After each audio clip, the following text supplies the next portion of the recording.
고린도전서 7장 1절에서 9절 말씀입니다. 너희가 쓴 문제에 대하여 말하면 남자가 여자를 가까이 아니함이 좋으나 음행을 피하기 위하여 남자마다 자기 아내를 두고 여자마다 자기 남편을 두라. 남편은 그 아내에 대하여 의무를 다하고 아내도 그 남편에게 그렇게 할지라. 아내는 자기 몸을 주장하지 못하고 오직 그 남편이 하며 남편도 그와 같이 자기 몸을 주장하지 못하고 오직 그 아내가 하나니 서로 분방하지 말라. 다만 기도할 틈을 얻기 위하여 합의 상 얼마 동안은 하되 다시 합하라. 이는 너희가 절제 못함으로 말미암아 사탄이 너희를 시험하지 못하게 하려 함이라. 그러나 내가 이 말을 함은 허락이요 명령은 아니니라. 나는 모든 사람이 나와 같기를 원하노라. 그러나 각기 하나님께 받은 자기의 은사가 있으니 이 사람은 이러하고 저 사람은 저러하니라. 내가 결혼하지 아니한 자들과 과부들에게 이르노니 나와 같이 그냥 지내는 것이 좋으니라. 만일 절제할 수 없거든 결혼하라. 정욕이 불같이 타는 것보다 결혼하는 것이 나으니라. 1장부터 6장까지가 고린도 교회에 있는 근본적인 문제에 대한 지적이라면 7장부터는 고린도 교회의 구체적인 신앙 문제에 대한 답변이라고 볼 수 있습니다. 결혼에 대해, 이혼에 대해, 우상 제물에 대한 이런 내용들에 대한 질문과 답변으로 구성되어 있습니다. 그래서 7장의 주제는 결혼과 관련된 문제에 대한 답변이라고 볼 수 있습니다. 그렇다고 결혼하는 것이 좋으냐 안 하는 것이 더 신앙적이냐라는 그런 문제에 대한 내용은 아닙니다. 에베소서 5장 25절 이하의 내용을 보면 부부라는 것이 얼마나 복되고 영광스러우며 또한 넘치는 그 책임과 권리를 가지고 있다라는 내용들이 설명됩니다. 남편이 예수 그리스도의 상징이 되고 아내가 교회의 상징이 되는 이 복된 관계는 부부라는 형태를 취하지 않고서는 만들어낼 수 없는 것으로서 우리에게 설명합니다. 남편과 아내의 복된 관계, 하나님과 교회의 복된 관계는 책임과 특권을 넘어 그 관계로서 하나님께서 보호하시고 이루시고 나타내시려고 하는 그 은혜가 담겨져 있습니다. 우리는 결혼하여 한 가정을 이루는 것이 복되다는 것을 잘 알고 있습니다. 그러나 무자식이 상팔자, 나 혼자 사는 비혼으로서의 인생이 좀 매력적으로 보이기도 합니다. 그렇다고 해서 결혼하지 않으면 결혼한 것보다 더 유리한 조건이 있다든가 자식을 갖고 있지 않으면 있는 것이 상팔자라고 하는 생각은 너무나 단편적 해석일 것입니다. 결혼을 피한다고 인생의 희로애락을 피하고 또한 덜어낼 수 있지는 않습니다. 아내나 남편이나 자식이나 말을 잘 안 들어서 인생이 어려워진다고 하면 인생을 어렵게 하는 100만 가지, 1000만 가지 내용 중에 그 요소 중에서 하나에 지나지 않기 때문에 그렇습니다. 성경은 인생의 어려움은 죄에 대한 것으로서 발생했다라고 말씀하고 있습니다. 이 죄는 하나님과의 관계에서 비롯되었다라는 것이죠. 5장과 6장에서 음행에 대한 내용들로 우리가 함께 나눴습니다. 음행에 대해서 고린도 교회의 처신과 그 신앙적인 태도에 대해서 사도 바울은 강력하게 경고했고 또한 지적했습니다. 그러면서 7장의 내용으로 이어지고 있는 것인데 7장의 내용으로서 결혼의 관계로서 우리에게 무엇을 밝혀주고 있는가 좀 더 집중하기를 원합니다. 6장 15절에서 17절의 내용이 이렇게 기록되어 있습니다. 너희 몸이 그리스도의 지체인 줄을 알지 못하느냐? 내가 그리스도의 지체를 가지고 창녀의 지체를 만들겠느냐? 결코 그럴 수 없느니라.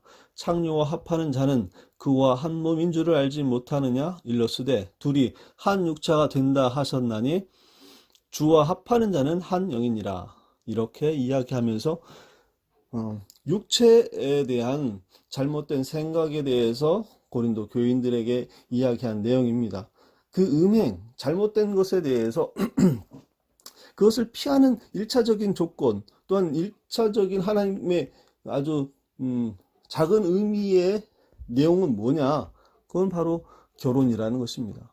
하나님께서 주신 은혜, 그 결혼에 대한 큰 의미 중에서 아주 작은 부분은 바로 음행을 피하는 데 있다는 것입니다. 그 음행은 어디에서 나타나냐? 우리의 기본적인 우리 실존에서 나타나는 것입니다. 부부로서의 관계, 가정의 복된 관계로서 신자가 해야 될 책임과 헌신, 그리고 인내, 사랑을 알고 훈련하라는 것으로서 우리에게 그 관계를 허락하신 것입니다. 이 관계로서 하나님과의 관계를 더 깊게 알고 나아가는 것은 당연한 일일 것입니다. 그런데 지금 왜 이런 내용으로 말씀을 드리는 것이냐면 우리의 실존이 바로 그렇다는 것이기 때문에, 우리 실존이 뭐냐면 하나님의 은혜가 아니면, 하나님께서 간섭하고 우리를 지켜주지 않으면 우리는 신령한 어떤 것도 만들어낼 수 없다. 우리는 음행으로 갈 수밖에 없다. 우리는 죄악을 행할 수밖에 없기 때문에 그렇습니다. 부부의 관계를 피하는 것으로나 또 부부의 어떤 관계로서의 책임과 헌신을 피하는 것으로서 죄 장애물을 없앨 수는 없습니다. 덜어낼 수도 없습니다. 성경에서 이야기하는 인간의 상황은 극히 아주 저조합니다. 정력을 제어할 어떤 능력도 없습니다. 우리의 신문지상에서 흉악범들이 있고 파렴치한 사람들이 있고 짐승 같은 사람이라고 여길 만한 그런 기사의 내용들이 있습니다. 나와 전혀 상관없는 별종의 인간들이라고 여길 수 있겠지만 바로 그런 사람이, 바로 그런 인간이 바로 우리이고 나입니다. 우리가 예외가 아닙니다. 우리 자신이 그런 형편에 처해 있습니다. 인간 모두가 하나님께서 은혜를 베푸시고 죄 짓는 것을 막아주시지 않는다고 하면 인간은 짐승보다 더 악하고 극악무도한 죄를 저지르는 존재라는 것입니다. 우리는 그것을 역사적으로도 살폈고 지금 현실로도 살피고 있습니다. 그런 것들을 아무런 거리낌 없이 행하고 있습니다.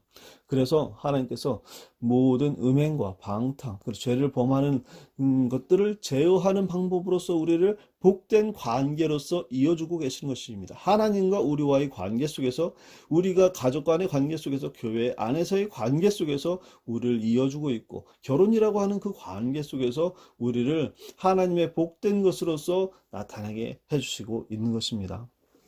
예수님께서 제자들과 유월절 만찬을 하면서 자신을 팔자가 있다고 제자들이 얘기하자 제자들은 듣는 채도 하지 않습니다.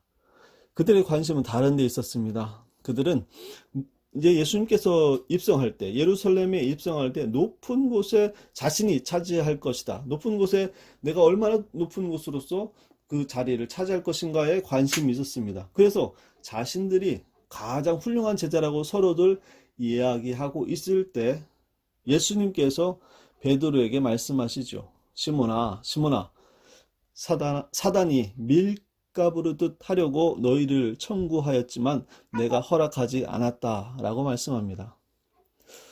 우리는 우리 자신을 믿을 만큼, 스스로 믿을 만큼 그렇게 든든히 서 있지 못합니다. 밀가부르 탈 때 우리는 어떠한 대처도 할 수 없는 존재가 바로 우리입니다. 그러나 예수님께서 우리를 허락하시지 않았기 때문에, 하나님께서 우리를 그 자리로 가도록 허락하지 않았기 때문에 우리가 이 자리에 있는 것이고 버티고 있는 것이고 은혜 자리에 있는 것입니다. 우리 신앙이 좋아서 우리 결심이 있어서가 아니라 하나님의 은혜로서 우리가 이 자리에 있습니다. 그리고 그 은혜에 대한 우리의 헌신으로서, 감사로서 우리는 이 신앙의 여정을 계속하고 있는 줄로 믿습니다. 우리에게 주어진 상합 영문을 통해 이 관계로서 하나님께서 맺게 하신 것이 너무나 은혜이고 감사입니다. 많은 어려움도 있고 우리가 앞으로 나가야 될 또 역경 또한도 있습니다. 하지만 이 관계 속에서 하나님께 주신 이 복된 것으로서 우리에게 무엇을 나타내시려고 하시는가? 또한 우리의 한 사람 한 사람의 그 신앙의 여정으로서 하나님의 그 영광을 나타내시는가? 많은 부분을 기대하고 또한 하나님께 간구하고 또 우리가 그 복된 자리에서 감사하며 나가는 우리 신앙이 되기를 간절히 소원합니다.